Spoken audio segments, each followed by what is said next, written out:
We're not going to have a lease done, certainly by the owners' meeting at the end of March. I do think we'll make some significant progress between now and the board meeting, which will cover some progress that is going to be made prior to that meeting. But we're not going to have an approved lease. That's just not fair to the board. It's not the right way to do it. And I think the owners hopefully understand that. Now, my sense is that the approval will probably come, if it comes, with some conditions around what's important to the NFL around what the content of that lease would be.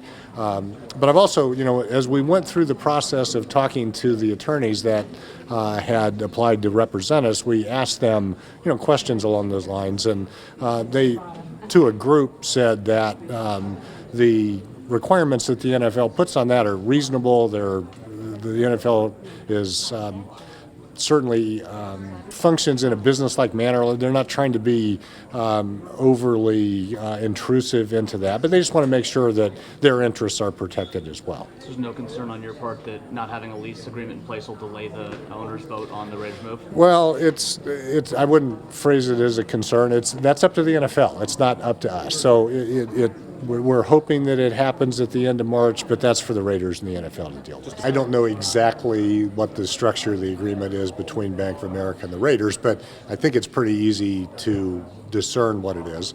The Raiders are going to be borrowing money from B of A, and the Raiders will then be responsible for making the principal and interest payments that go along with that. So I don't know, there could be several entities involved when I say the Raiders, but the revenue from the stadium can be used to pay back that loan. The revenue that the team generates can be used to pay back that loan as well. Jeremy had made the comment a couple of days ago that we're hoping to get the agreement to basically 75% done and then work on the other 25. That's probably a pretty good percentage. A lot of these things are either outlined very clearly in the law and they just need to be reflected in the lease, or they're relatively standard components, like we talked about insurance. That's typical for all stadiums.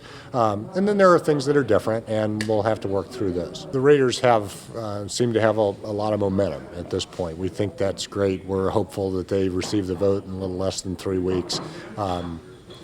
I think Las Vegas has made, and the state has made, a great offer, and the Raiders have obviously a strong commitment to be here. That all seems to be lining up pretty well. We're going to get this lease done. It's going to work, and that's kind of the last question that seems to be being asked right now. So I'm optimistic at this point. You've discussed